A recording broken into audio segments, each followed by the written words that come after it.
Silence has weight. In the empty spaces between words, between breaths, that's where the truth lives, where power shifts, where everything changes. They teach you how to scream in this world, how to shout and demand and fight, but they never teach you the devastating power of simply watching, of bearing witness, of remembering. Some wounds don't bleed, some weapons don't leave marks, and some revolutions begin not with a battle cry, but with a woman who stands perfectly still while the world rages around her.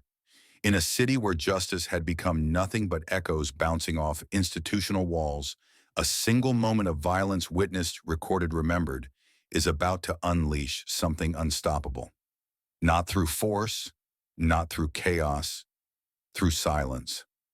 They say the most dangerous person in any room is the one who's paying attention. They have no idea how right they are. The rooftop of the Oak Ridge Center for Hearing-Impaired Children wasn't meant for visitors. The maintenance door should have been locked, would have been on any other night. But tonight, as city lights painted the horizon in shades of amber and blue, a solitary figure stood at the edge, her silhouette sharp against the darkening sky. Serena Washington's fingers moved with practiced precision, dancing through the cool evening air. Below her, nestled in the shadows of a ventilation unit, 9-year-old Sophia watched with complete absorption, her small hands occasionally mirroring the movements. The poem Serena signed wasn't from any curriculum.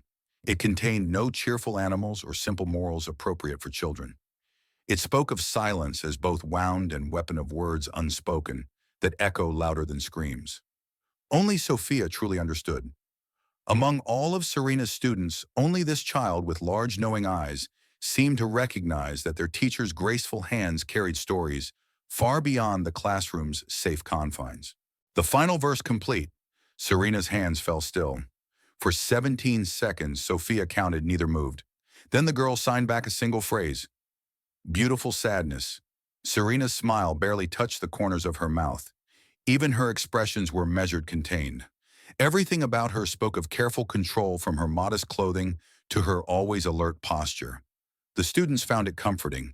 The other teachers found it slightly unnerving. No one had ever guessed why. Time to go inside. Serena signed her movements, gentle but firm. Your mother will be here soon. Sophia's shoulders slumped in momentary protest, but she rose obediently. As they crossed the rooftop, the city's evening traffic hummed below a distant rhythm, felt rather than heard. Sophia reached for Serena's hand, the only student who ever did, and Serena allowed it, feeling the small fingers wrap around her own with innocent trust. 7 years earlier, another hand had gripped hers with decidedly different intent. Kandahar, 2016. The hood came off with a violent jerk that made her neck muscles spasm. The room swam into focused concrete walls, a single bulb hanging from exposed wiring, the smell of sweat and something metallic. Blood, probably. A man sat across the rusted metal table, his face shadowed despite the harsh light above. His fingers, thick with calluses, drummed a slow, deliberate rhythm against the tabletop. Echo 7, he said, voice sandpaper rough. Not a question, a confirmation. Serena didn't respond. Her training had prepared her for many scenarios, but this particular one had been emphasized repeatedly: capture in a live operation. The protocol was clear. Silence. Absolute, unwavering silence. The man leaned forward. You've been watching our operation for 3 weeks. You and your partner. A cruel smile split his face. David, yes. That was his name before the bullet found him. Something flickered behind Serena's eyes, a momentary rupture in her composure. The man caught it, his smile widening. Ah, so you care about something, after all. Serena's face resettled into its neutral mask. She kept her breathing even, her gaze level but unfocused, looking through the man rather than at him. You Americans, he continued, always so confident, so certain of your righteousness. He reached beneath the table and produced a stained canvas roll, which he carefully unfurled across the metal surface between them. Inside, an assortment of crude tools. But righteousness is meaningless here. Here there is only pain and the absence of pain. Serena did not look at the tools. She did not shift in her chair or allow her pupils to dilate with fear. She sat perfectly still, as though waiting for a bus. Hours passed. The man spoke occasionally, sometimes shouted, sometimes whispered intimately into her ear. The tools came into play one by one. Through it all, Serena maintained her silence. Not defiant silence that would have been an engagement, a form of communication. This was absence, as though her captors were simply not significant enough to acknowledge. On the third day, something changed. The man entered the room and stopped short, staring at her with an expression she hadn't seen before. Not anger, not cruelty, fear. He approached cautiously, tools forgotten. "What are you?" he asked, voice barely above a whisper. Serena looked up, meeting his eyes directly for the first time. She said nothing, but a subtle shift had occurred in the power dynamic of the room. He was no longer the interrogator. He was the one being interrogated by her silence, by her stillness, by her absolute refusal to break. That night, the extraction team found her. Three men in black tactical gear, moving like shadows through the compound. They hadn't expected to find her alive. They certainly hadn't expected to find her untouched since the initial beating upon capture. "Jesus Christ," the team leader breathed as they cut her restraints. "How did you survive this?" Serena stood, legs shaky but functional. "I remembered," she said, voice rough from disuse. Her first words in days. "I remembered everything." "Ms. Washington." The small voice pulled Serena back to the present. Sophia was looking up at her, concern etching tiny lines between her eyebrows. The girl's hands moved quickly. "Your mind went away again." Serena signed back, just remembering. Good memories or bad memories, Serena considered the question with the seriousness she afforded all of Sophia's inquiries. Important memories, she finally answered. They continued down the stairwell, the heavy fire door closing behind them, with a muted thud.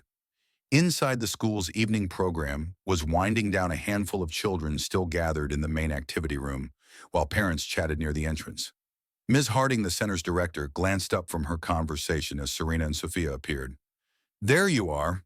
She called, her voice unnecessarily loud, as it often was around the children, a common mistake made by hearing people. "I was about to send out a search party." "We were on the roof," Serena replied evenly, "watching the sunset." Ms. Harding's smile tightened almost imperceptibly. "Well, that's adventurous. The roof isn't really meant for activities, though. Safety concerns." "Of course," Serena nodded. "It won't happen again." But both women knew it would. There was something about Serena Washington that resisted containment, despite her quiet demeanor. She followed rules meticulously in most matters, yet occasionally stepped just beyond them, as if testing invisible boundaries. It made Ms. Harding uneasy, though she couldn't quite articulate why. Sophia's mother arrived moments later, a harried-looking woman with kind eyes and perpetually untucked blouses. As she collected her daughters, Serena observed their interaction with a familiar hollow ache. The easy affection between them, the casual touches, the shared private language of family, all things Serena had trained herself to live without. Echo operatives were discouraged from forming attachments. Attachment created vulnerability. Vulnerability created leverage. Leverage created failure. The equation was simple, irrefutable. Yet watching Sophia wrap her arms around her mother's waist, Serena felt a dangerous warmth spreading through her chest. "This is why you left," a voice whispered in her mind. "To feel this again. To be human again." The grocery store was nearly empty at 9:30 p.m. on a Tuesday. Serena preferred it this way. Fewer variables, fewer potential recognition points. Old habits.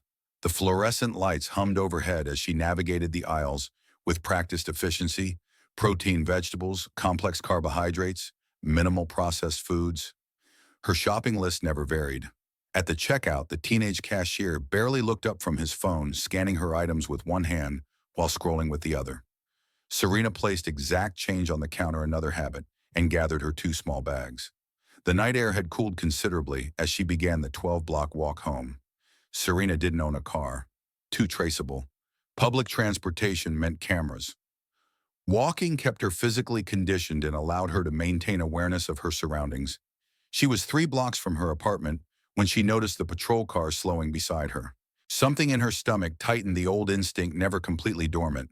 The car's headlights dimmed as it pulled to the curb. "Evening, ma'am," called a voice from the driver's window. Serena stopped, turning toward the voice with carefully neutral body language. "Good evening, officer." The door opened and a man stepped out. Officer Ryan McCall, according to the nameplate on his uniform. Early 30s, approximately 6 feet tall, muscular build. His right hand rested casually near his holster, not on it but close enough for a quick draw. Serena cataloged these details automatically, along with potential counter moves if needed. Mind if I ask what you're doing out here this time of night? His tone was conversational, but something in his eyes wasn't. Walking home from the grocery store, Serena replied, lifting her bag slightly as evidence. Officer McCall approached, stopping just inside her personal space, a deliberate intimidation tactic. Got some ID on you. May I ask why you need to see my identification, officer? A flash of annoyance crossed his face. Because I'm asking for it, ma'am. This neighborhood's had some break-ins recently. Just doing my job. Serena knew there had been no break-ins. She monitored local crime reports as part of her security protocol.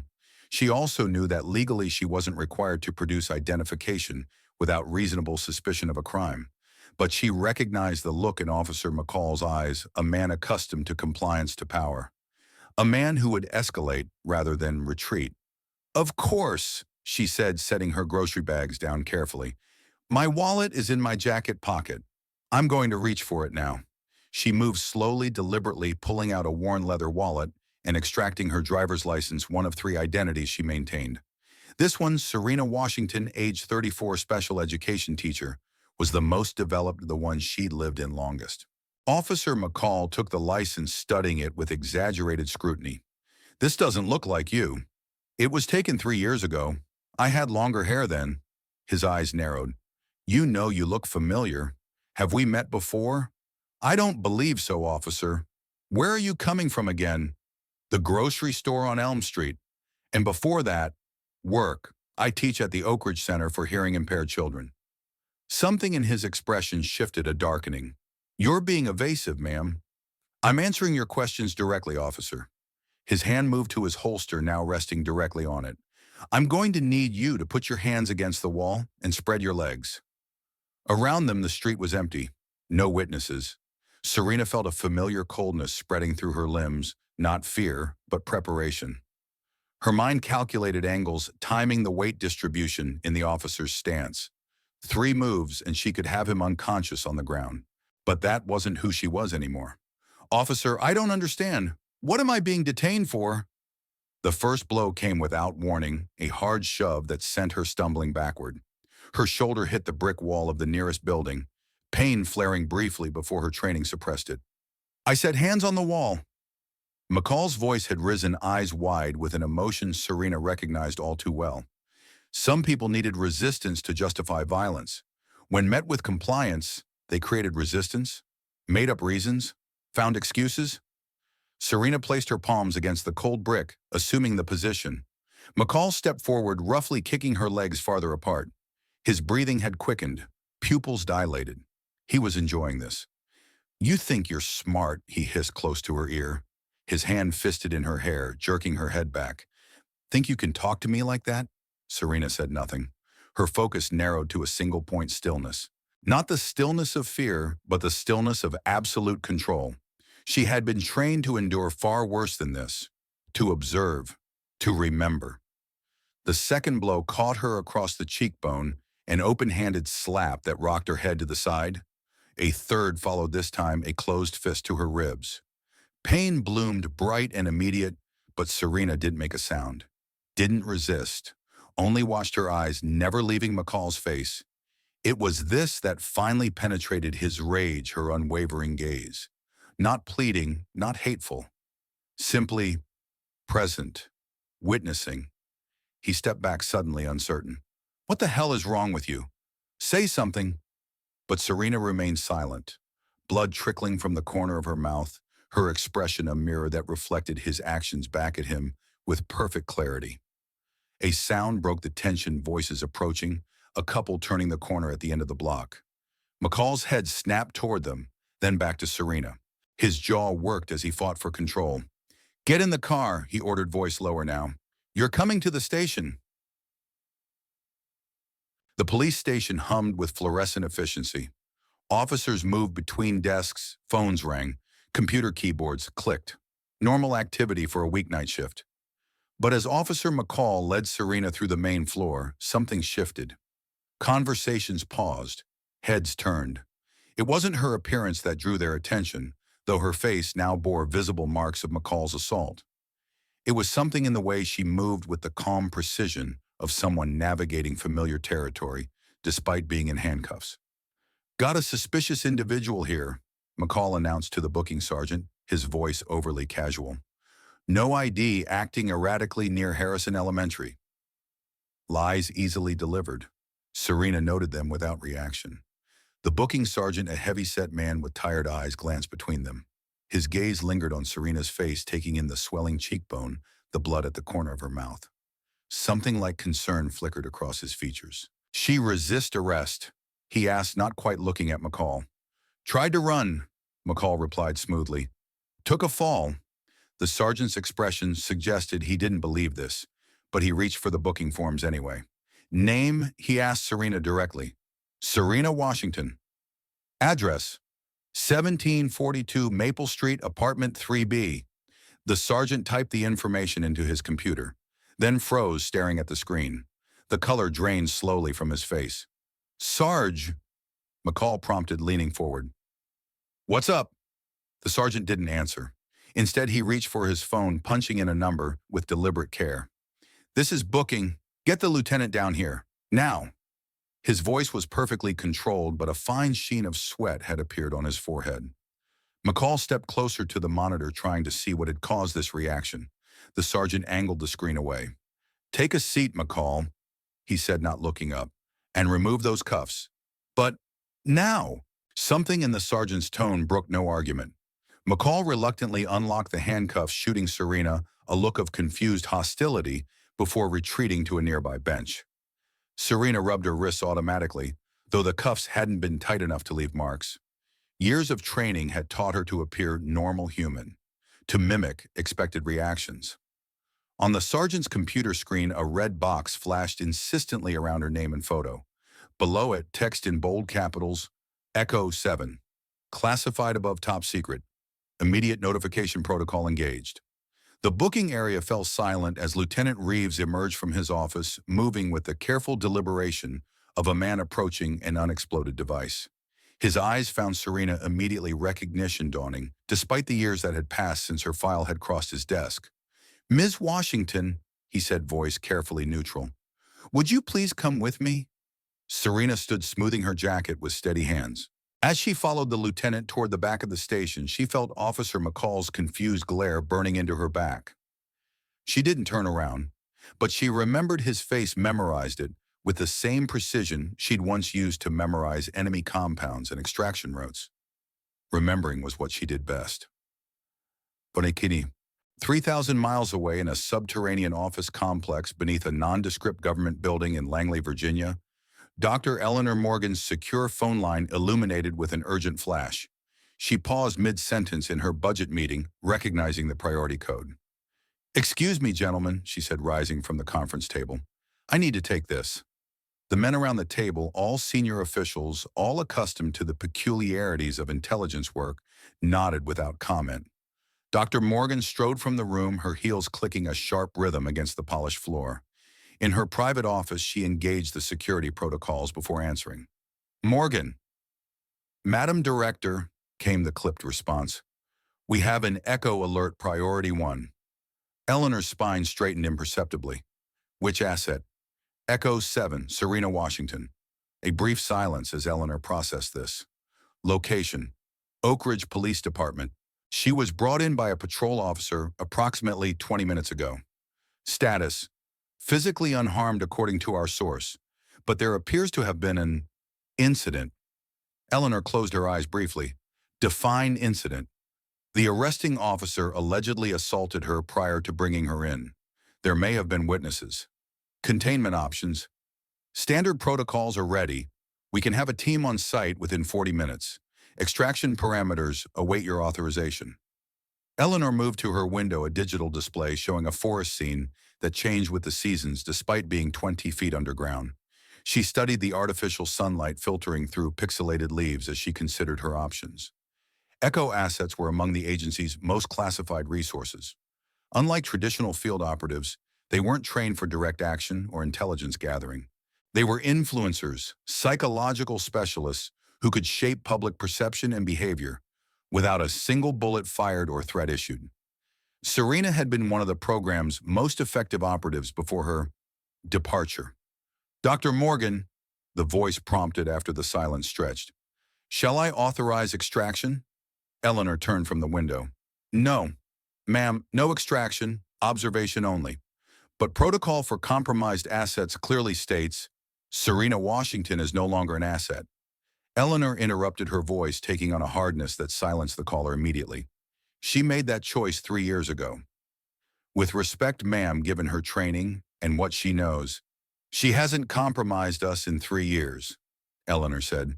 She won't now. Then what are your orders?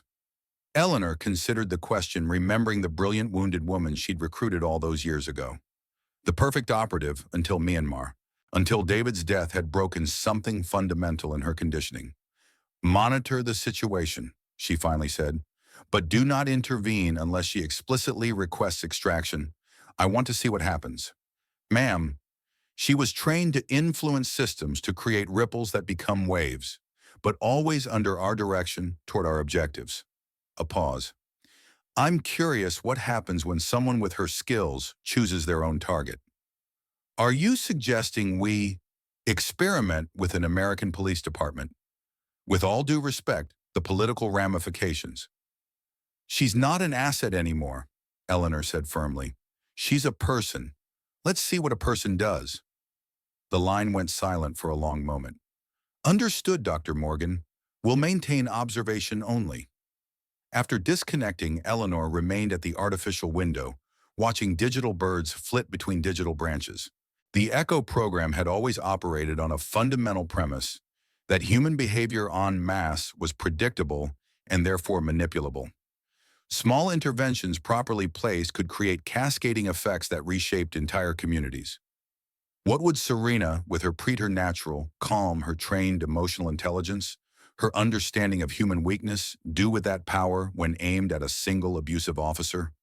For the first time in years, Eleanor felt something like scientific curiosity stir within her. Stone Mom. The lieutenant's office was small but meticulously organized. Serena sat in the visitor's chair, declining the offered water. Her posture remained perfect, hands resting lightly on her knees. Patient, waiting. Lieutenant Reeves paced the narrow space between his desk and the wall phone, pressed to his ear, voice lowered to an urgent murmur. Occasionally he glanced at Serena, as if reassuring himself she was still there, still contained. Finally he hung up and turned to face her directly. So, he began, then stopped, clearly unsure how to proceed. Ms. Washington. Serena inclined her head slightly. I've just had a very interesting conversation with some people in Washington who seem extremely concerned about your well-being. He leaned against his desk, arms crossed defensively. Would you care to explain who you are exactly? I'm a teacher at the Oak Ridge Center for Hearing Impaired Children, Serena replied calmly. As I told Officer McCall, Reeves studied her frustration, evident in the tight lines around his mouth. The people I just spoke with made it very clear that whatever you did before becoming a teacher is classified well above my pay grade. They also made it extremely clear that you're to be released immediately without charges and with a formal apology. He pushed away from the desk, moving closer. But here's what I don't understand.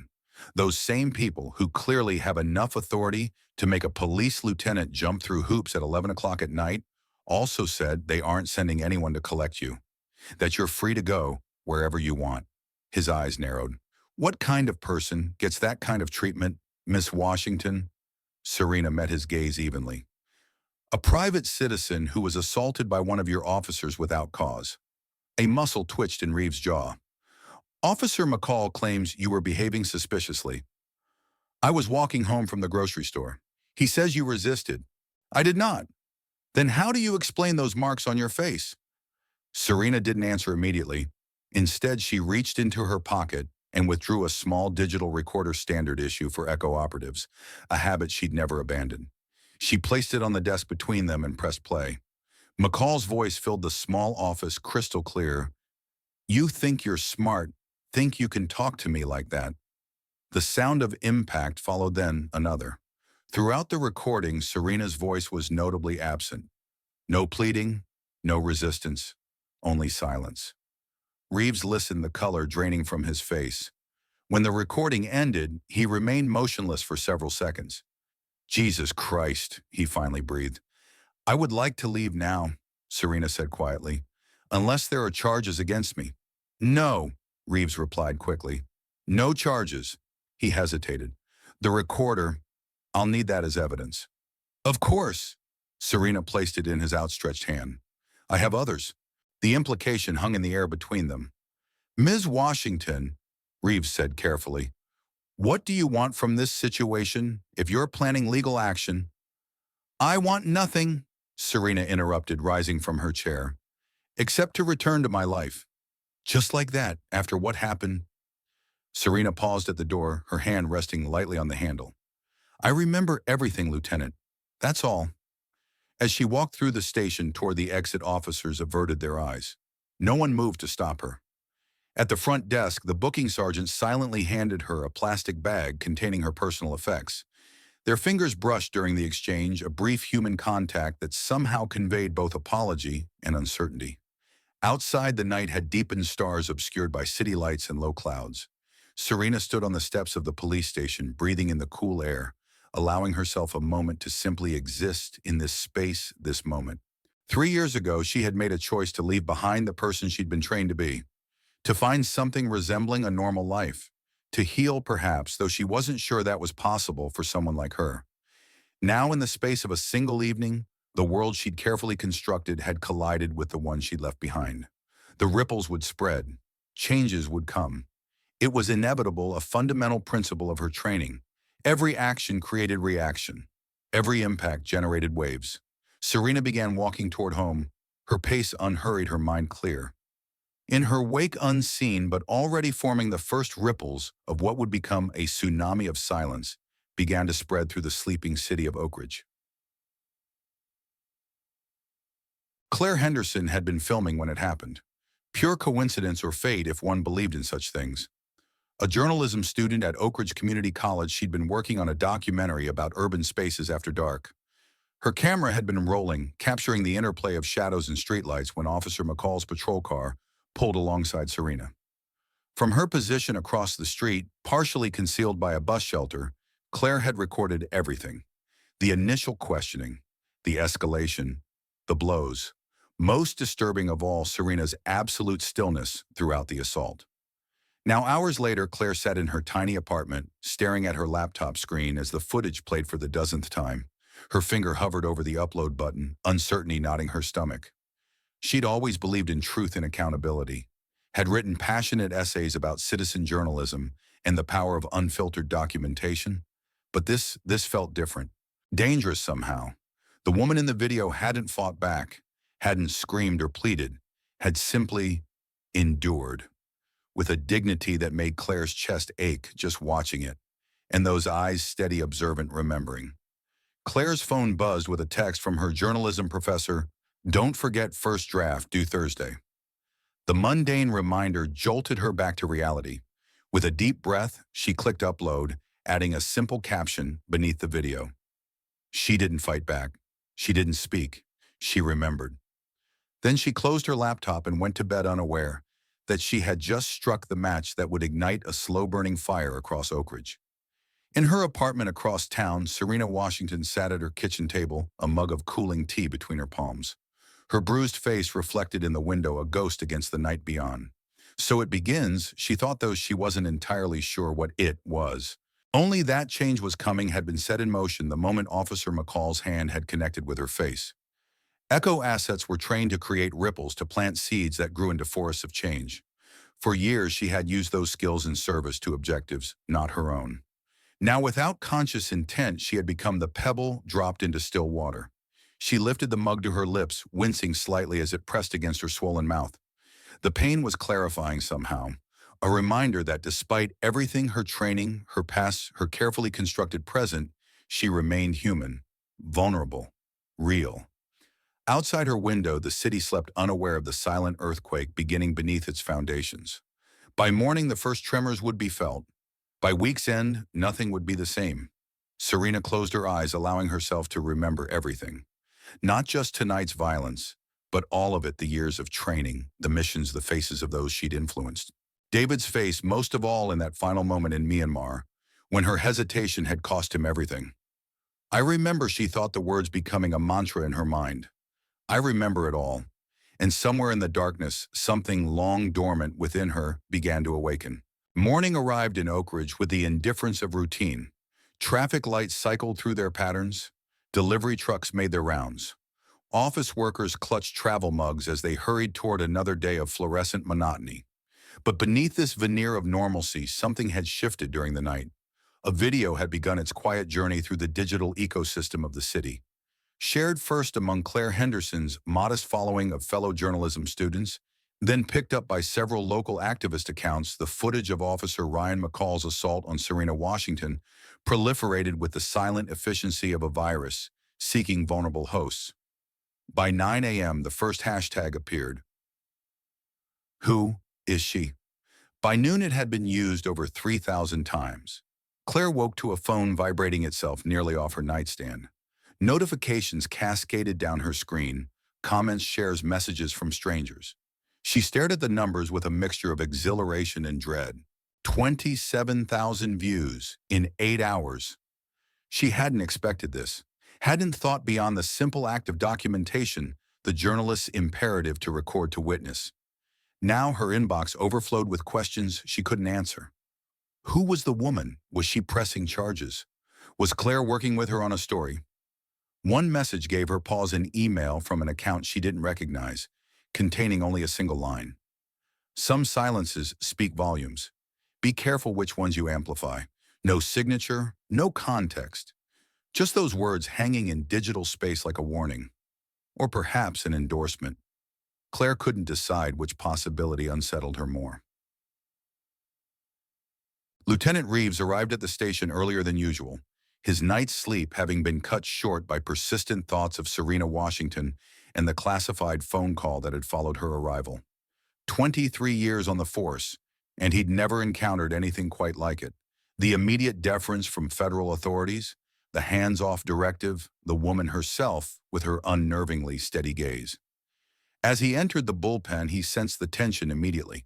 Officers clustered around computer screens, voices hushed. Conversations faltered as he passed.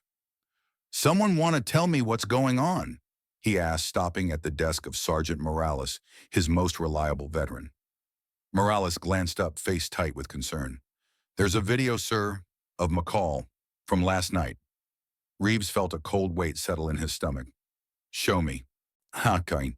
The footage was worse than he'd imagined, crisp, well-framed, capturing the entire incident from an angle that left no room for misinterpretation. McCall's aggression, the unprovoked blows, and Serena Washington's eerie calm throughout. "Who posted this?" he demanded. "College student named Claire Henderson, journalism major at OCC. The video's everywhere, local Twitter, Facebook groups, Reddit. Comment sections are blowing up. Where's McCall now? Called in sick." Morales' expression suggested he didn't believe this excuse for a moment.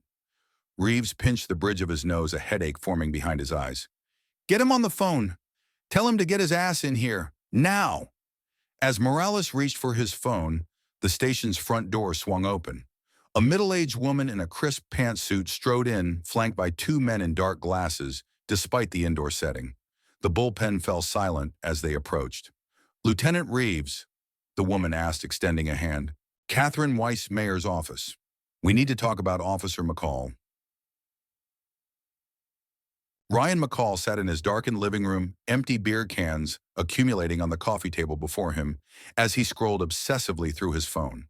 The video had 112,000 views now. Comments poured in by the hundreds, each one a fresh wound to his increasingly fragile ego. Police brutality caught in 4K, another power-tripping cop.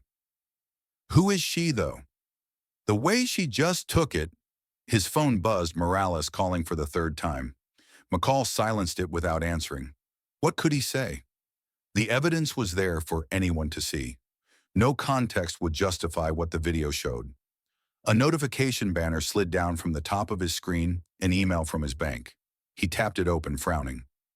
"Dear Mr. McCall, We regret to inform you that your loan application for property at 1420 Westview Drive has been declined. After careful review of your application and current circumstances, we cannot proceed with financing at this time. For further information regarding this decision, please contact our customer service department. McCall stared at the screen, momentary confusion giving way to dawning horror. He'd been pre-approved for that loan last week. The closing was scheduled for Friday. What current circumstances could possibly have changed unless... He opened his browser fingers, trembling slightly as he typed his own name into the search bar. The results loaded an avalanche of fresh content, all centered around the video. His name, his face, his actions dissected and condemned by thousands of strangers. The beer can crumpled in his grip, foam spilling over his fingers. This couldn't be happening. Not over some random woman who'd looked at him wrong, who hadn't screamed or fought back like a normal person would. Who the hell was she? His doorbell rang, the sound slicing through his spiraling thoughts. McCall froze, suddenly aware of how exposed he was. Windows uncovered, lights visible from the street. Anyone could find his address. Anyone could be outside. The bell rang again, more insistent this time. Slowly he rose from the couch, moving cautiously toward the door.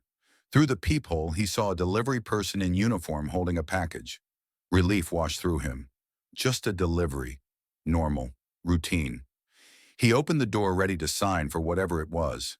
The delivery person, young, nondescript, held out a small electronic pad. "Ryan McCall," they asked, voice neutral. "Yeah, that's me. Sign here, please." McCall scribbled his signature, then accepted the package, lightweight, approximately the size of a hardcover book. No sender information visible. "What is it?" he asked. The delivery person was already turning away. "Just doing my job, sir." Something in their tone, a subtle coldness, prickled McCall's awareness. But before he could respond, they were already walking briskly back to their unmarked van.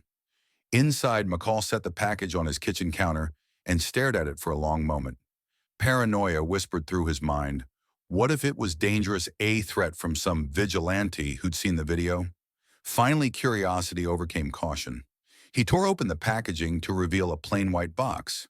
Inside, nestled in tissue paper, a small digital recorder identical to the one Serena Washington had produced in Reeves's office. A note lay beneath it, printed in the simple black text on white cardstock. "Some of us remember everything. All of us are watching now." McCall dropped the recorder as if it had burned him. It clattered to the floor, a small red light blinking on its side. Recording. Outside his house, 3 people sat in parked cars at different points along the street. None acknowledged the others. None appeared to be doing anything other than checking phones or reading, but all had a clear view of McCall's front door. All had been there since dawn, watching, remembering. The Oak Ridge Center for Hearing-Impaired Children functioned as it always did, a small ecosystem of learning and adaptation. Children signed enthusiastically to one another in the hallways. Teachers guided tiny hands through new vocabulary. The rhythm of visual language pulsed through the building like a heartbeat. In Classroom 3, Serena Washington conducted her morning lesson as if nothing had changed. Her bruised face had drawn concerned glances from colleagues, which she deflected with a brief explanation about a minor fall. The children, more perceptive than adults, gave them credit for watched her with greater attention than usual, their eyes occasionally lingering on the discoloration along her cheekbone. Only Sophia directly addressed it, her small hands forming the question during break time. "Someone hurt you." Serena considered her answer, carefully aware of the responsibility that came with honesty. "Yes," she finally signed. "But I'm okay." Sophia's expression turned solemn. "Did you hurt them back?" "No." Why not such a simple question containing worlds of complexity? Serena looked into the child's earnest face and saw not just curiosity, but genuine bewilderment. In Sophia's young mind, the equation was straightforward: hurt received should equal hurt returned. Because Serena signed slowly, choosing each movement with precision, sometimes the strongest response is to remember, not to react. Sophia's brow furrowed as she processed this concept, testing it against her developing understanding of justice. But how does remembering help? A smile touched the corners of Serena's mouth, a rare, genuine expression that transformed her face despite the bruising. "Watch and see." As the day progressed, Serena became aware of the growing attention directed her way. A delivery man lingered too long after dropping off supplies, studying her face with barely disguised curiosity. The school secretary made an unusual midday visit to her classroom, ostensibly to confirm field trip details. Even Ms. Harding stopped by her usual brisk efficiency, replaced by an awkward solicitude. Serena, she began, voice lowered, as the children worked independently at their desks. I've received some concerning calls today. Serena looked up from the worksheet she was reviewing, expression neutral. Concerning calls. About you, actually. Ms. Harding shifted uncomfortably. There's apparently a video circulating online. You're in it. I see. You're being. Ms. Harding struggled to find an appropriate word, conscious of the children nearby. Harmed. By a police officer. Serena set down her pen. Yes. The simple confirmation seemed to fluster Ms. Harding further. Why didn't you tell me if you need time off or support of any kind? I'm fine, Serena interrupted gently. But thank you for your concern. Fine, Serena. From what I understand, this is a serious incident. There could be legal implications. The school might be contacted by authorities or reporters. It's being handled. Serena said, her tone making it clear the subject was closed. Ms. Harding stared at her, clearly wanting to press further, but sensing an invisible boundary she shouldn't cross. Well, she finally said, please know that we support you whatever you decide to do about this situation. After she left, Serena returned to marking worksheets, her movements as measured and precise as always. But beneath this calm exterior, part of her was calculating, assessing. The video had spread faster than anticipated. The ripples were becoming waves. 3 years ago, she would have considered this a successful deployment of influence mechanics. Now she wasn't certain what to call it. She had made no deliberate choice to catalyze this cascade of attention, had taken no action beyond her trained response to violence, to observe, to endure, to remember. Yet something was happening, something that followed the patterns she'd been taught to create, but which now unfolded without her direction. By the time the final bell rang, signaling the end of the school day, Serena had received 17 text messages from unknown numbers. Most expressed support. 3 contained threats not against her, but against Officer McCall. These troubled her most. Violence had never been the objective of ECHO operations. Influence was surgical, targeted. It reshaped perception without physical force, created change through collective shifts in behavior, not through individual acts of retribution. As she gathered her things to leave, Sophia appeared at her side, tugging gently at her sleeve. My mother says you're famous now. The girl signed, her expression both proud and confused. Serena knelt to Sophia's level, meeting her eyes directly. Not famous, she corrected. Noticed. There's a difference. Is being noticed good or bad? Serena considered the question with the seriousness it deserved. Neither, she finally answered. It's just consequential. Eleanor Morgan stood at the observation window of Conference Room B, watching the live feed from Oak Ridge with clinical interest. The wall-mounted screens displayed multiple angles of the unfolding situation, social media metrics. Tracking the videos spread a heat map of activity centered on the police station's surveillance footage of Ryan McCall's increasingly agitated movements within his home. Fascinating, she murmured, more to herself than to the analysts stationed at the monitoring consoles. Completely organic propagation. No direction, no amplification from our end. Yet the pattern follows classic ECHO methodology. She was always your best student, observed a voice from the doorway. Eleanor turned to find Assistant Director Hargrove watching her, his expression unreadable. She hadn't heard him enter a deliberate tactic he employed when evaluating sensitive operations. She wasn't a student, James, Eleanor corrected mildly. She was an operative. And now, Hargrove moved further into the room, eyeing the displays with professional assessment. What would you call her now? Eleanor considered the question. An experiment, perhaps? A case study in what happens when conditioning meets choice? Hargrove's mouth tightened with disapproval. This isn't a psychological journal article, Eleanor. It's a potential security breach. An ECHO asset is creating precisely the kind of influence cascade we designed the program to control, except she's doing it on American soil, targeting American institutions. She's targeting one corrupt officer, Eleanor countered, and she's not actively doing anything. That's what makes this so remarkable. Pure passive influence. The director is concerned. Of course he was. Eleanor suppressed a sigh. The director had never fully understood Echo's potential, had seen it merely as another covert tool for enforcing American interests abroad. He'd never grasped the program's true innovation, that influence operated by principles as fundamental as physics. Action and reaction, stimulus and response. Applied properly, these principles could reshape society without a single order given. The situation is contained, she said, turning back to the screens.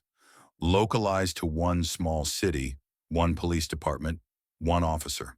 For now, Hargrove replied, but these patterns have a way of expanding beyond their initial parameters. You taught me that, remember. Eleanor did remember. It had been one of her earliest briefings after taking over the ECHO program, explaining to government officials how a small intervention in a Malaysian fishing village had ultimately led to the collapse of a regional government. Ripples becoming waves, becoming tsunami. What does the director want? She asked, though she already knew the answer. Extraction. Today, before this goes any further. Eleanor shook her head. Serena Washington has committed no crime. She's a private citizen now, free to live her life however she chooses. With all due respect, Dr. Morgan, we both know that's not how this works. ECHO operatives are never truly decommissioned. The conditioning is too deep, the knowledge too sensitive. And yet, Eleanor said softly, gesturing toward the screens, here she is, using everything we taught her, but choosing her own target. Don't you find that interesting? James, don't you wonder what she'll do next? Hargrove studied her for a long moment. You always were more scientist than soldier, Eleanor. I'll take that as a compliment. It wasn't meant as one. He moved toward the door, pausing with his hand on the handle. The director has given you 48 hours to resolve this your way. After that, he's sending in a containment team. After he left, Eleanor remained at the observation window watching the data flow across the screens. 48 hours. A deadline, yes, but also permission to allow the experiment to continue a while longer. On the central monitor, Serena Washington walked calmly along a tree-lined street, her posture perfect, her pace unhurried. Nothing in her demeanor suggested she was at the center of a growing storm. Nothing except perhaps the slight upward tilt of her chin, a subtle but unmistakable sign of purpose. Eleanor recognized it immediately. It was the same expression Serena had worn during her most successful operations. The look of someone who knew exactly what ripples she was creating and precisely where the waves would eventually break. Claire Henderson sat in Professor Jimenez's cramped office, hands twisted nervously in her lap as her journalism mentor reviewed the situation. Over 500,000 views, Jimenez said, looking up from her computer screen. And you didn't even identify the officer or provide context, just posted raw footage. I was documenting, Claire replied defensively. That's what journalists do. Journalists also provide context, background, perspective. Jimenez removed her glasses, rubbing the bridge of her nose. This isn't documentation, Claire. It's a catalyst. I didn't mean for it to become this big. Didn't you? Jimenez's gaze was sharp, assessing. You're a smart student. You understand how these things spread. What did you think would happen when you posted unedited footage of police brutality? Claire had no answer. The truth was, she hadn't thought beyond the moment, beyond the visceral need to share what she'd witnessed. The woman's face so composed even as violence was inflicted upon her. The officer's growing rage at her silence. It had felt important, necessary. The police called me this morning, she finally said. They want the original footage and a statement. Jimenez's expression softened slightly. That's standard procedure. Are you planning to comply? I don't know. Should I? That depends. Jimenez leaned forward, elbows on her desk. What's your objective here, Claire? What story are you trying to tell?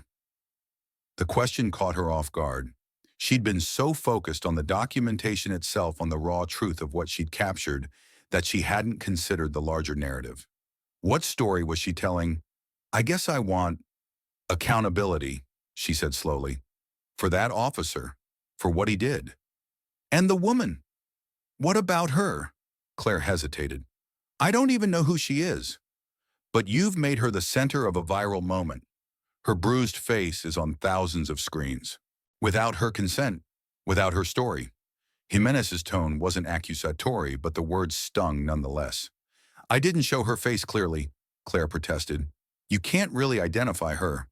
The police could, and apparently they did. Jimenez sighed. Look, I'm not saying you did the wrong thing. I'm saying journalism carries responsibility. People are affected by what you choose to share and how you choose to share it. Claire nodded, chastened, but also thoughtful. So what should I do now? If it were me, Jimenez considered. I'd find her, the woman. I'd ask for her side of the story. I'd give her a voice to go with the silence you've already broadcast to the world.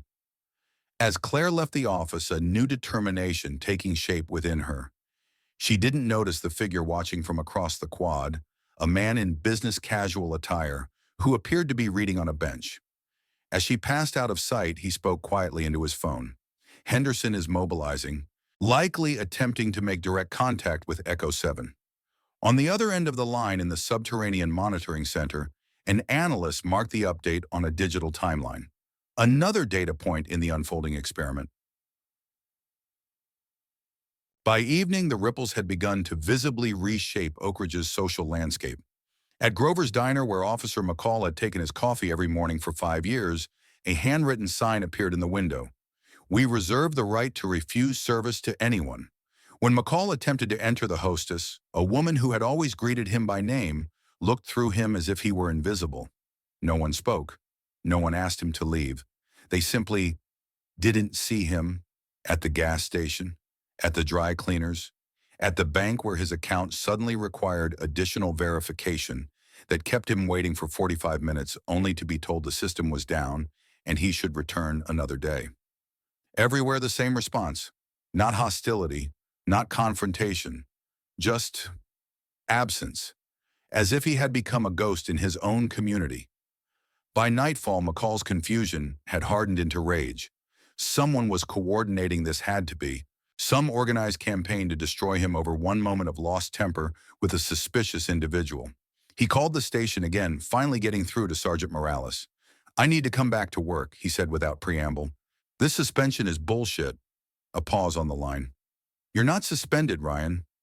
Then why did my access card stop working this morning? Why isn't my name on the duty roster? Another longer pause. There seems to be a clerical issue with your status. What the hell does that mean? It means, Morales said carefully, that you should probably lay low for a while until this blows over. Blows over, half the town is treating me like I don't exist. Ryan, Morales' voice lowered, taking on an urgency that cut through McCall's anger. This isn't just about the video anymore.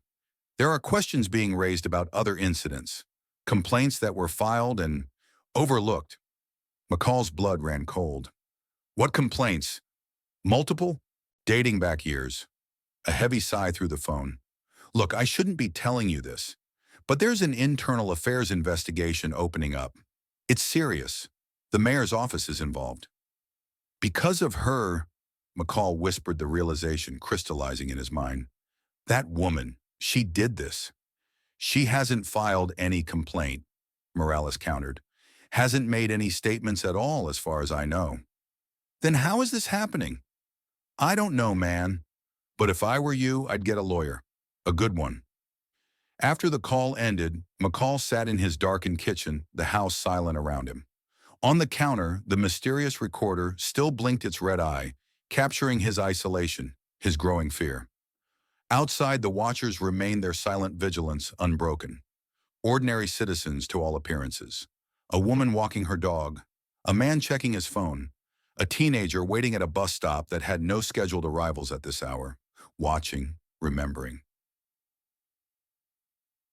The abandoned warehouse at the edge of the industrial district had once housed a printing company. Now it stood empty windows, boarded exterior, gradually surrendering to nature's reclamation.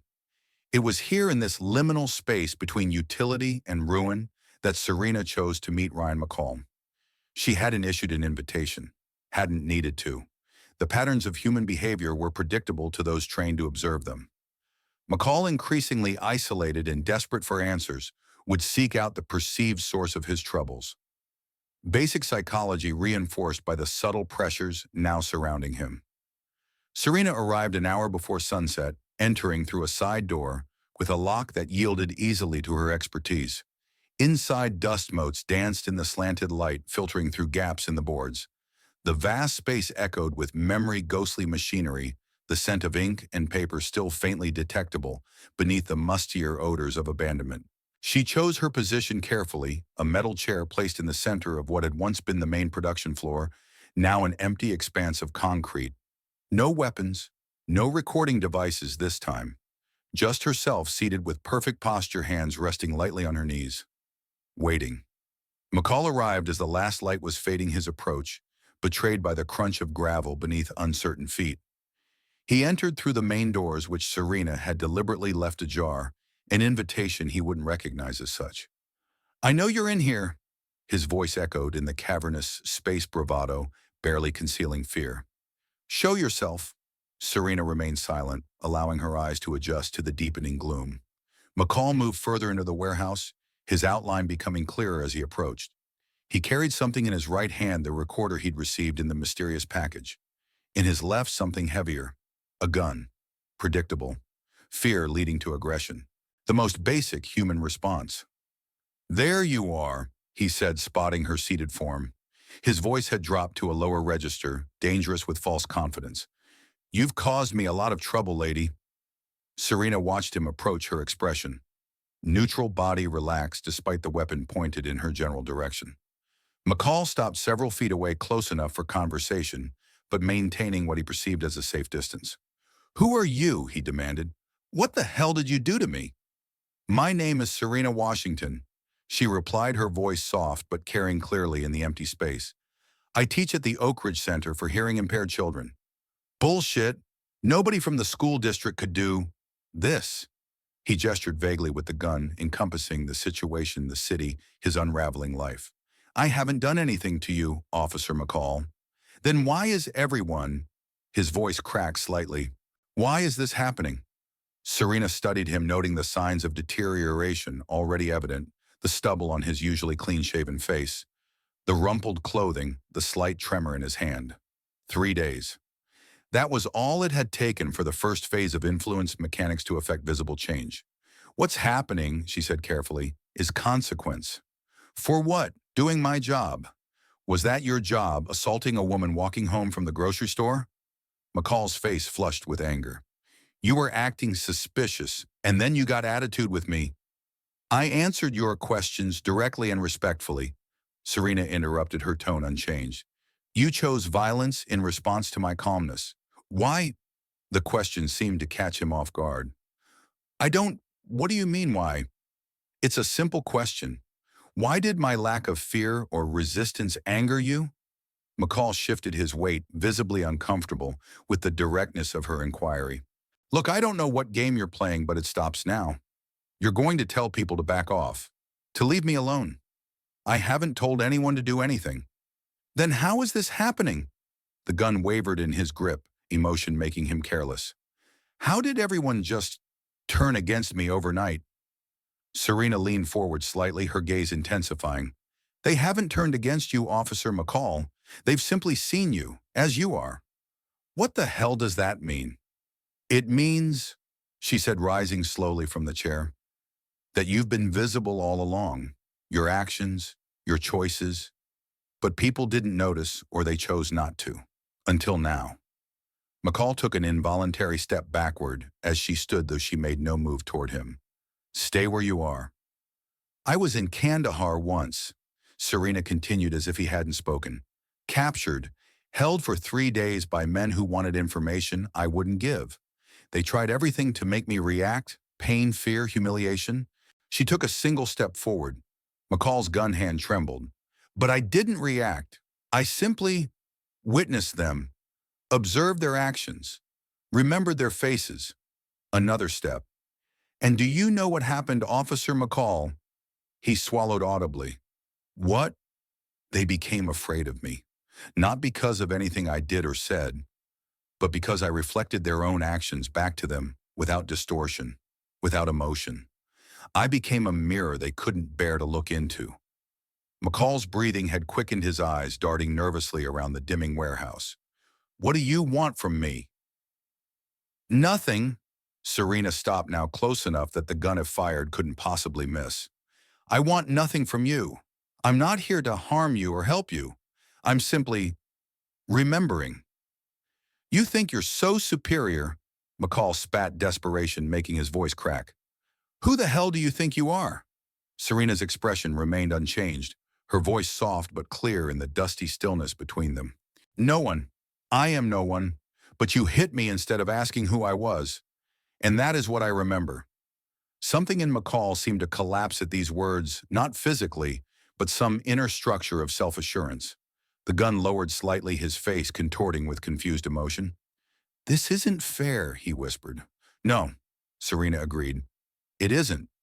But then neither was what happened to me, or to the others before me." "Others?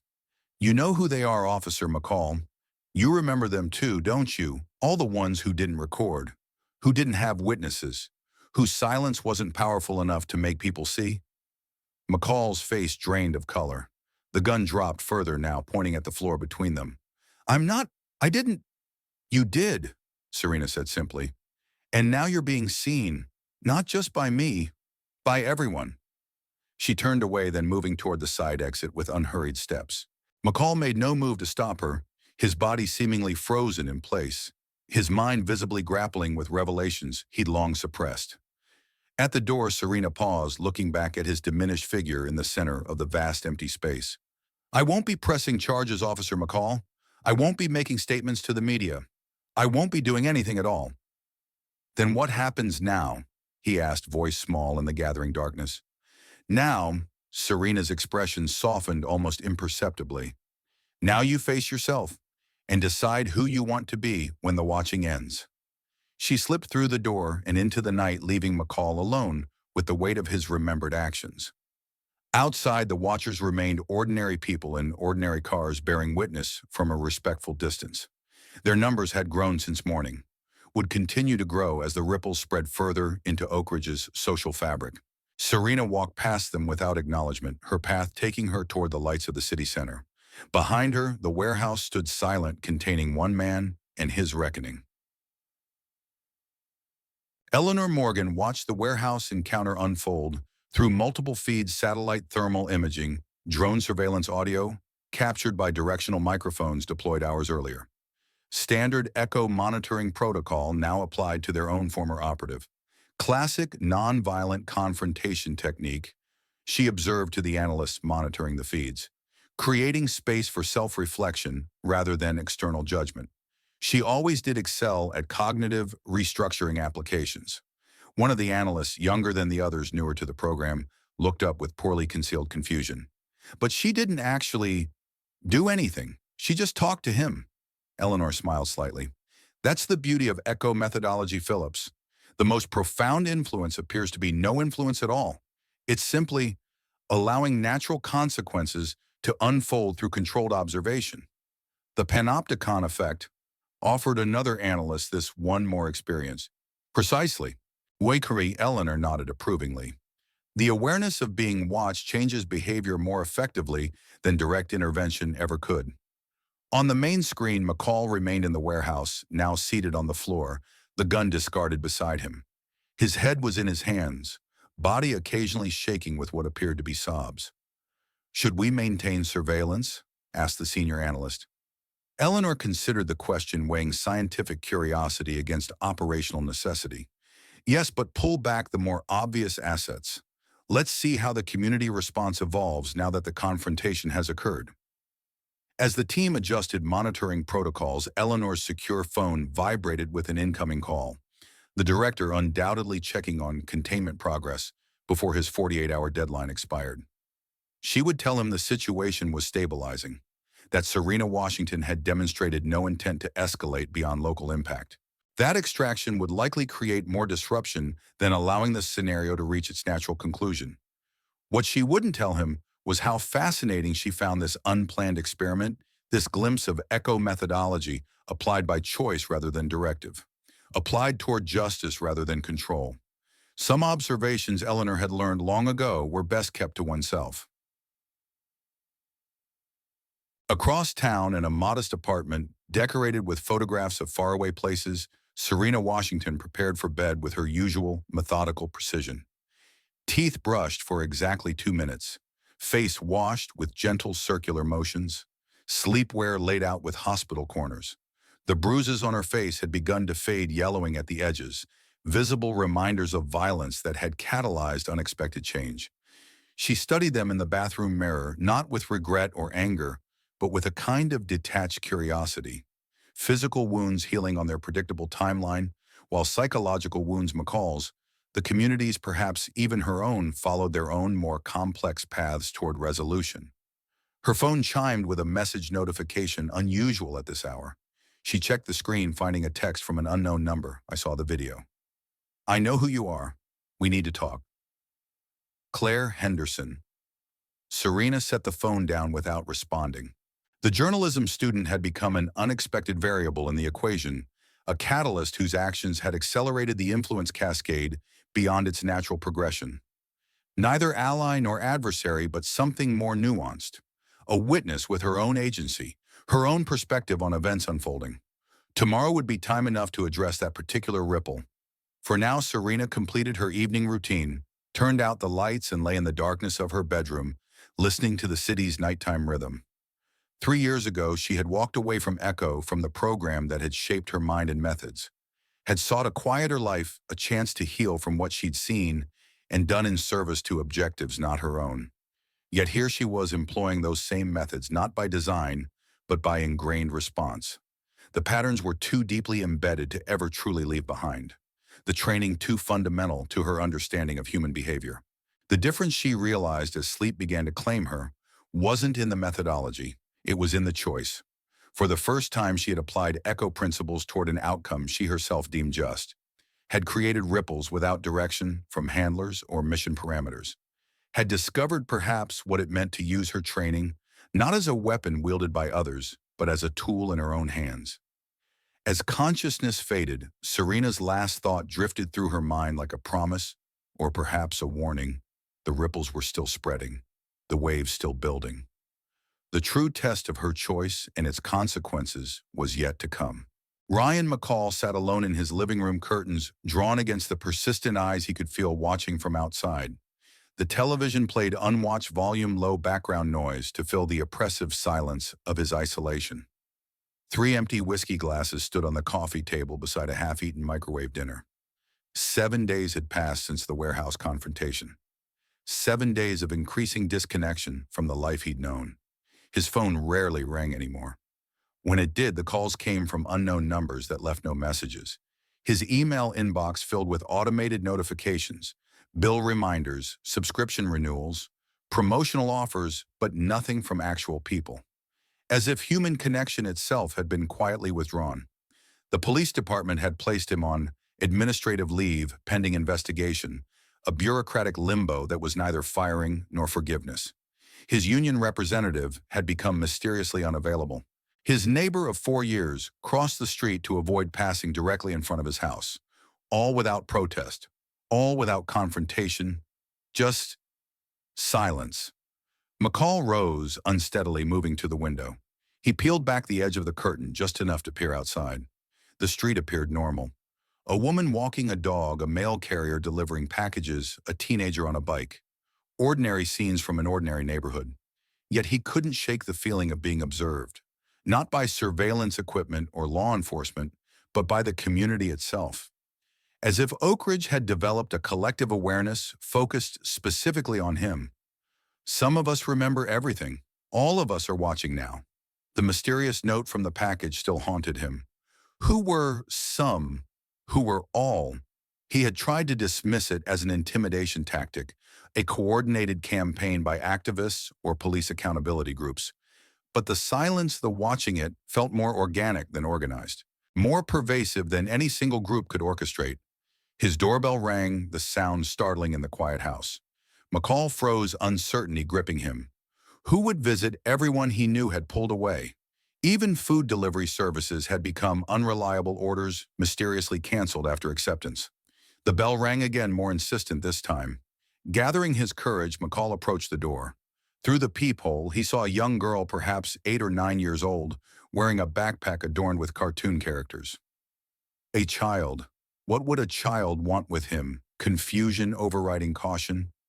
He opened the door. The girl looked up at him with solemn eyes. She held a large manila envelope in her small hands. "Are you Mr. McCall?" she asked, her voice clear and steady. "Yes," he replied, suspicion, battling with bewilderment. "What do you want?" Instead of answering, the girl extended the envelope toward him. As McCall reached for it, he noticed something. The child's hands moved with unusual precision, her gestures deliberate in a way that seemed familiar. "Who sent you?" he asked, taking the envelope cautiously. The girl didn't respond verbally. Instead, she raised her hands and began to sign, fingers flowing through patterns McCall couldn't understand. Then she turned and walked away, not running, not hurrying. Just steady, deliberate steps down his front walk and onto the sidewalk. McCall watched until she disappeared around the corner, a coldness settling in his chest. The girl was from the school, the Center for Hearing Impaired Children, her school. With trembling fingers, he tore open the envelope. Inside was a stack of paper printouts of every complaint ever filed against him during his 12 years on the force. Excessive force allegations, harassment claims, discriminatory behavior reports, dozens of them spanning his entire career. Most had been dismissed without investigation. Others had disappeared into administrative black holes. None had resulted in disciplinary action. Paper clipped to the front was a single photograph, his own face captured from the viral video, contorted with rage as he struck Serena Washington. Beneath it, a handwritten note in childish script she didn't forget. "She just taught us how to remember, too." McCall stumbled back inside, slamming the door. He dropped the papers on the floor, backing away as if they might attack him. His breathing came in short, panicked gasps as the walls of his home seemed to close in around him. Something made him look up, a strange quality to the light filtering through his windows. He moved to the front window, yanking the curtain aside. Every window of his house, every single pane of glass, had been covered from the outside with printed copies of the photograph. His face, multiplied dozens of times, stared back at him from every direction. Not vandalism, the papers were neatly taped, causing no damage. Just his own face, his own actions reflected back at him from every angle. At the bottom of his front door window, a different paper had been added, a child's drawing of hands forming sign language. Beneath it, in the same childish handwriting, "She isn't silent. She's just teaching you how to listen." McCall sank to the floor, the weight of accumulated memory, his own and others, finally breaking through the walls of denial he'd built around himself. For the first time, he truly saw the person he had become, and he wept. Outside, Sophia watched from across the street, her mother standing protectively beside her. The little girl's hands moved in a pattern she'd practiced carefully. Now he remembers too. Claire Henderson sat in her car outside the Oak Ridge Center for Hearing Impaired Children, gathering her courage. After days of unanswered texts and calls, she had decided on a direct approach. She needed to speak with Serena Washington to understand the woman whose silent dignity had captivated millions of viewers. The viral video had evolved beyond Claire's wildest expectations. What had begun as a simple act of documentation had sparked a nationwide conversation about police accountability, community response, and the power of witnessing without intervention. Hashtags had evolved from "non who is she" to "mon letter B," as public curiosity gave way to something like reverence. Claire had been approached by national news networks, online publications, even a documentary filmmaker, all seeking the original footage and interview her perspective on what she'd captured. She had declined them all, increasingly uncomfortable with her role in a story she didn't fully understand. She needed to speak with Serena first, to ask permission perhaps, or at least to comprehend what her video had unleashed. The final bell rang, children spilling from the building into the afternoon sunshine.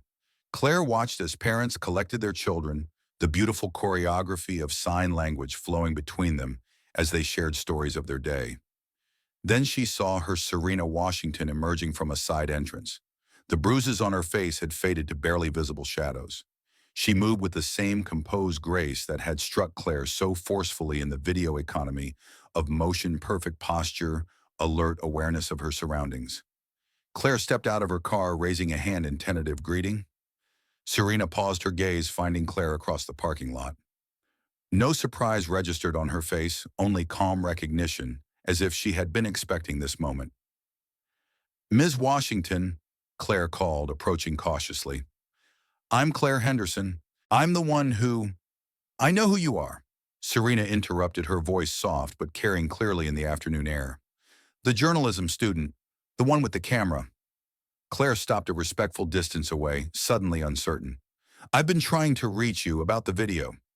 Yes, I received your messages. You didn't respond. I was waiting. For what?"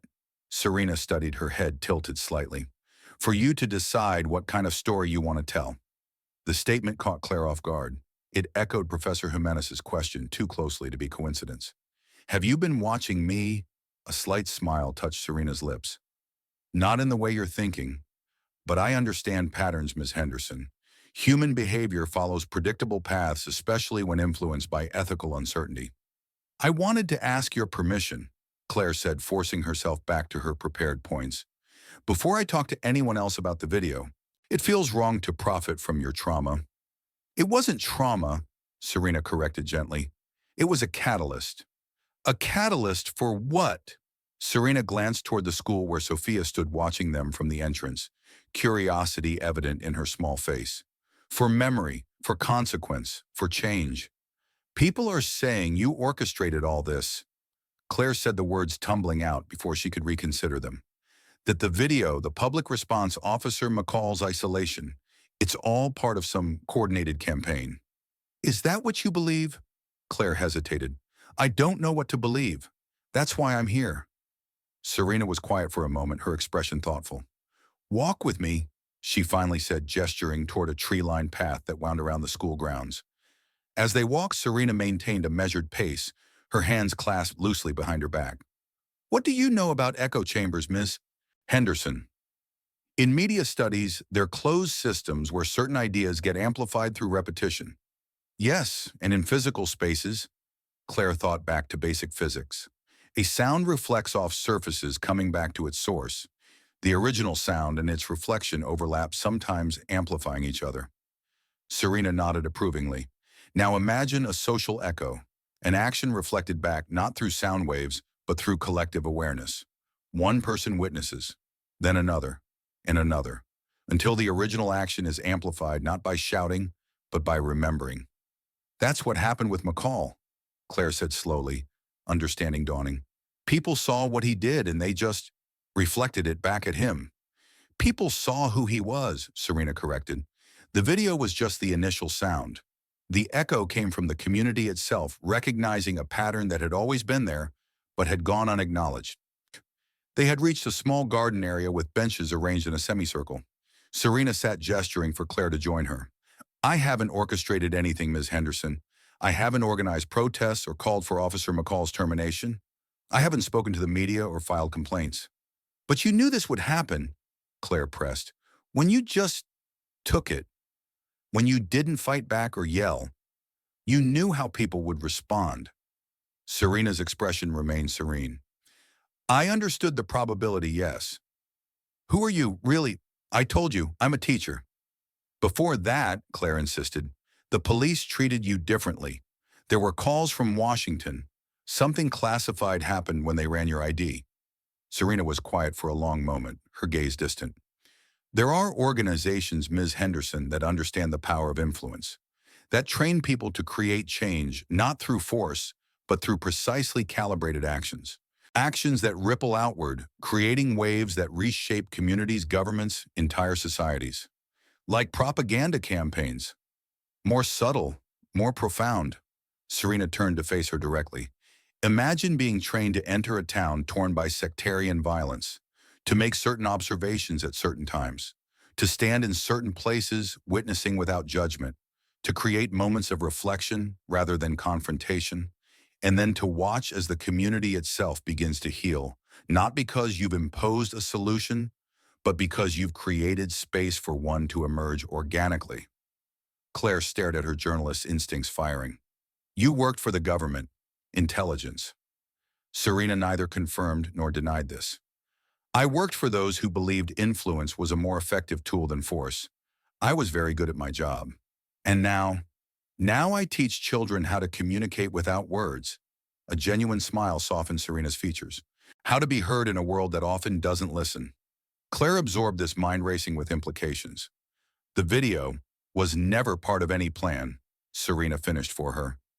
It was simply a moment captured. But what followed, that was pattern recognition on a community scale. People seeing not just one incident, but a reflection of something larger. McCall's history.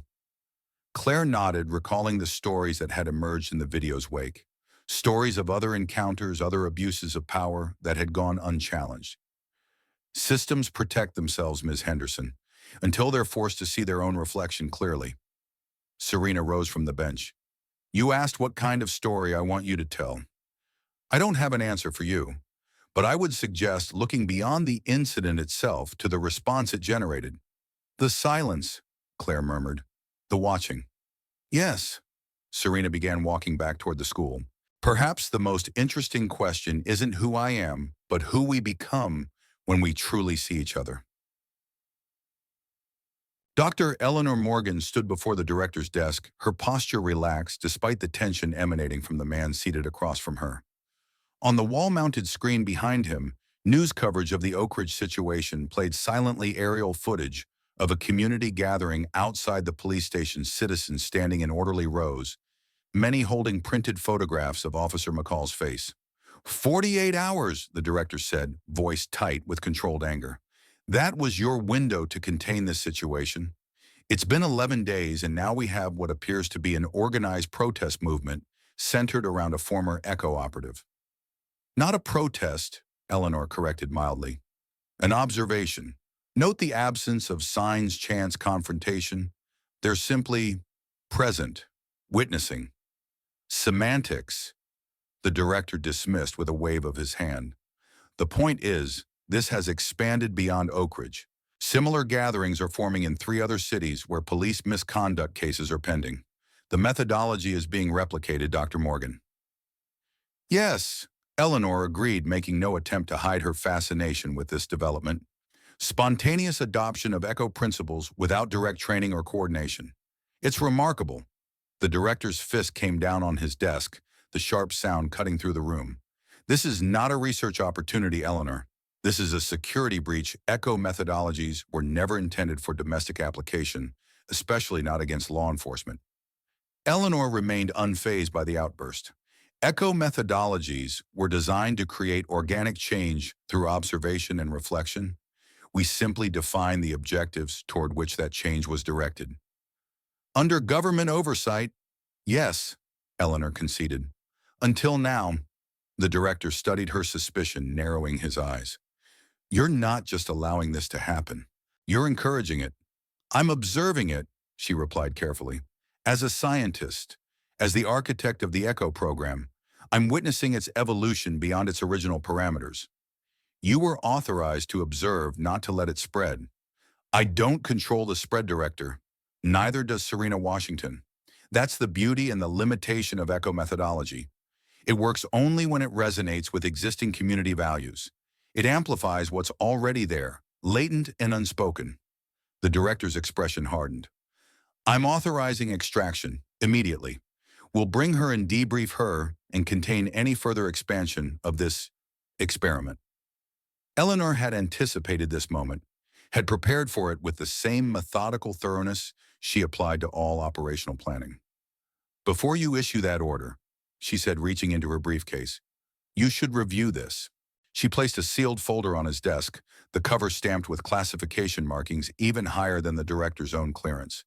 He glanced at it, then back at her, with renewed suspicion. What is this? Documentation of Operation Ripple Effect, Eleanor replied evenly.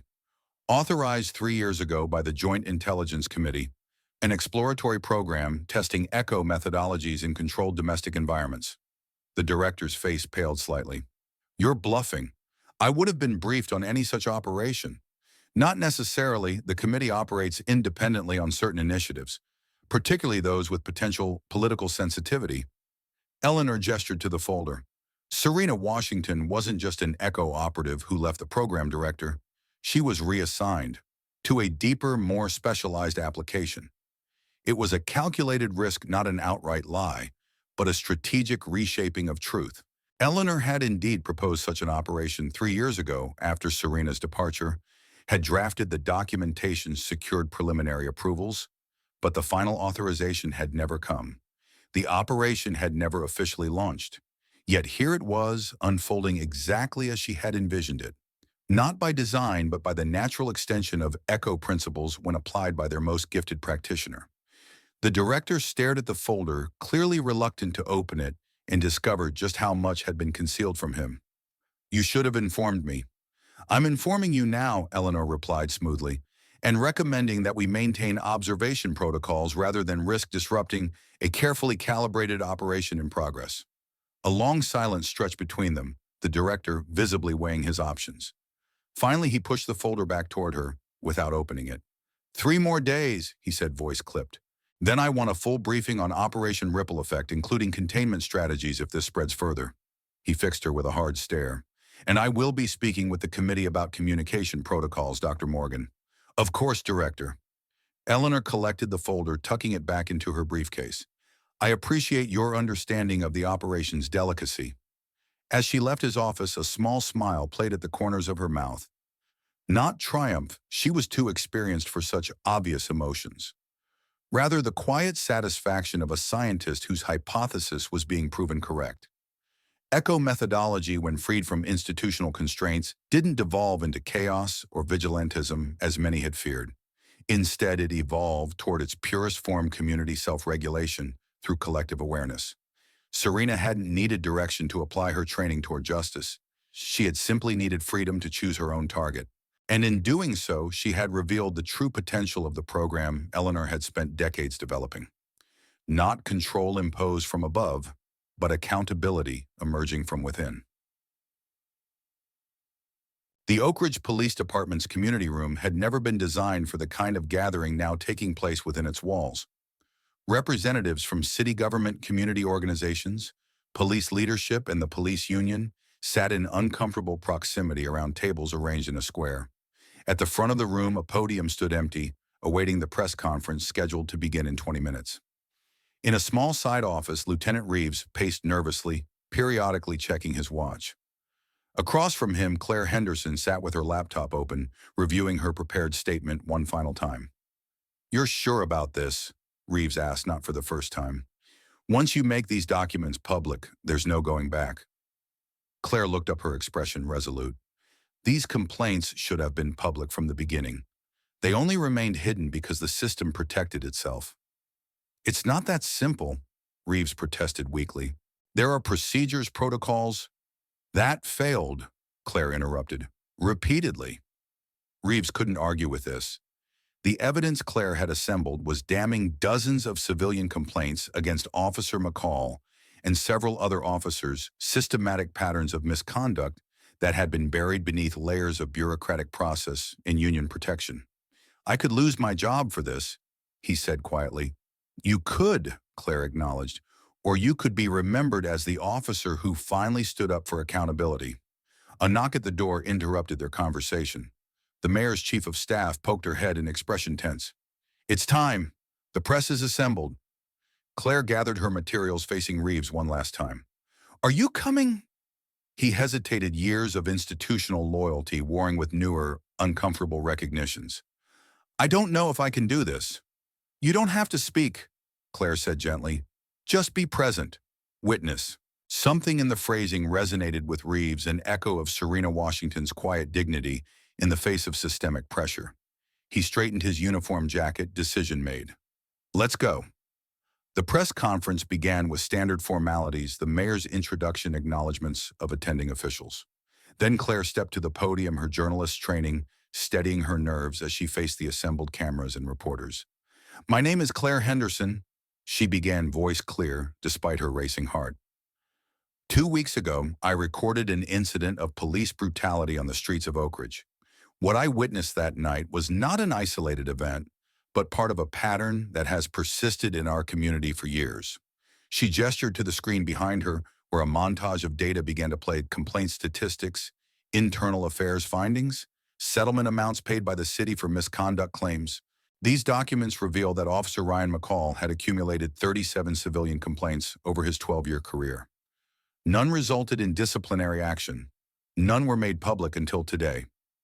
Murmurs rippled through the assembled press corps. Cameras clicked rapidly. But this press conference isn't about Officer McCall, Claire continued. It's about the system that protected him, the protocols that buried complaints, the culture that looked away. She paused, gathering courage for what came next. I stand before you today not just as a journalist, but as someone who was part of that system. When I recorded that video, I made a choice to document rather than intervene. When I posted it without context, I participated in the spectacle of suffering without addressing its causes. Her voice faltered slightly, then strengthened. I'm afraid, not of her, the woman in the video. I'm afraid that our systems won't survive if the public knows the full truth, that our institutions are more invested in protecting themselves than in serving justice. The room had gone completely silent, every eye fixed on Claire, as she delivered words that would soon spread across social media, becoming a rallying cry for accountability movements nationwide. Silence isn't always the absence of action, she concluded. Sometimes it's the most powerful action of all when it creates space for truth to emerge, for memory to surface, for change to begin. As Claire stepped away from the podium, Lieutenant Reeves moved forward, an unplanned addition to the program. His face was pale but determined as he took her place before the microphones. As ranking officer currently on duty, he said, voice steady despite his visible discomfort, I want to acknowledge the accuracy of Ms. Henderson's statements and documents. The department has failed in its duty of transparency and accountability. Beginning today, that changes. The back of the room, unnoticed by the press, focused on this dramatic moment. Serena Washington stood quietly observing. She had received no invitation, made no announcement of her attendance. Yet her presence completed the circuit of witness and observed catalyst and consequence. The ripples had become waves breaking against the shores of institutional power. Not through force or demand, but through the simple act of remembering, of seeing clearly what had always been present but deliberately overlooked. Dr. Eleanor Morgan sat alone in her office watching the live coverage of the Oak Ridge press conference. Her expression revealed nothing of her thoughts as Lieutenant Reeves announced the formation of a civilian oversight committee, the implementation of new transparency protocols, the review of all outstanding misconduct complaints. The system, confronted with its own reflection, was beginning to reform itself. A soft knock at her door preceded the arrival of Assistant Director Hargrove, who entered without waiting for permission. He carried a tablet displaying the same broadcast Eleanor was watching. The director is furious, he said without preamble. He's convened an emergency meeting with the committee. Operation Ripple Effect is being shut down effective immediately. Eleanor didn't look away from her screen. There is no Operation Ripple Effect, James. There never was. Not officially. Hargrove stared at her, realization dawning. You bluffed him. I presented a possibility, she corrected, one that seemed more palatable than the alternative, which was that we created something we can no longer control. That echo methodology, once introduced into a social system, develops its own momentum, its own objectives. She finally turned to face him. Its own morality, perhaps. Hargrove sank into the chair across from her desk tablet, forgotten in his lap. What happens now? Now, Eleanor smiled slightly. Now we observe. We learn. We adapt our understanding of influence mechanics to incorporate these new data points. And Serena Washington will continue teaching at her school, I imagine, living the quiet life she chose for herself. Eleanor's expression softened with something like pride. While demonstrating through her example that the most profound changes begin not with shouting, but with silence. Not with force, but with presence. The director won't accept that, Hargrove warned. He'll want containment control.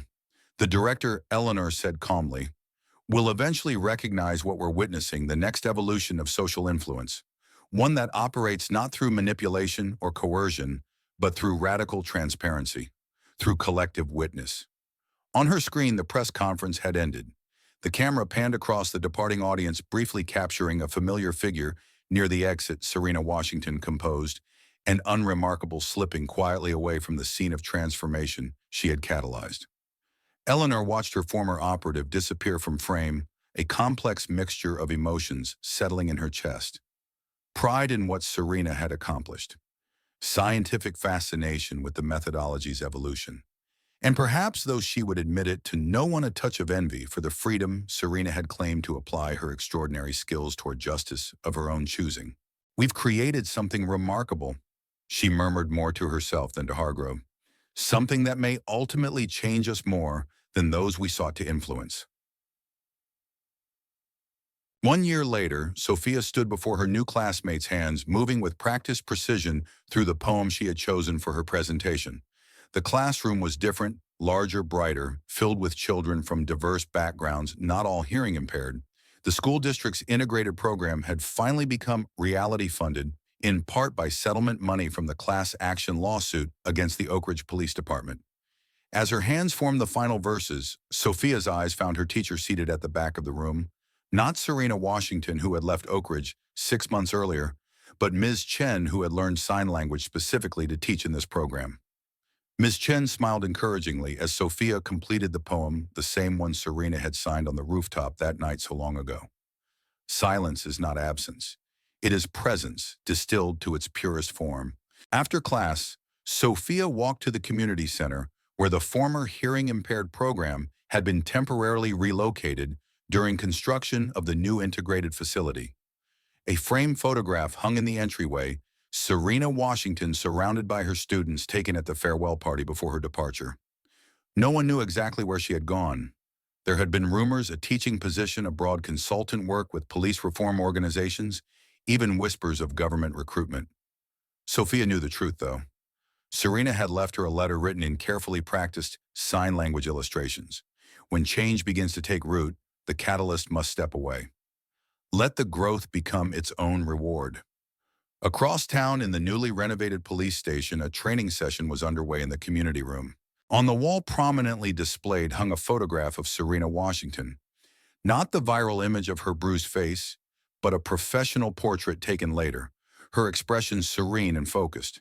Beneath it, a simple plaque read, "The Morgan Program, Ethics, Accountability, and the Power of Witnessing Officer Candidates," sat in a semicircle before the instructor, a silver-haired woman introduced only as Dr. Morgan, visiting from a federal law enforcement training initiative. She spoke not of procedures or protocols, but of responsibility, of presence, of the profound impact of being truly seen by the communities they served. The most effective accountability, she told them, comes not from external oversight, but from internal recognition. From understanding that every action is remembered, if not by you, then by those who witness you. In Washington, D.C., Claire Henderson received the Society of Professional Journalists' highest award for her investigative series on police accountability reform.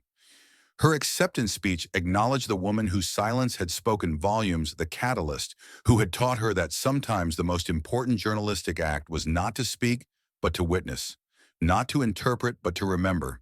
And in a small coastal town thousands of miles from Oak Ridge, Serena Washington, now using a different name, taught a new group of children how to communicate through silence, how to speak without words, how to be heard in a world that often failed to listen.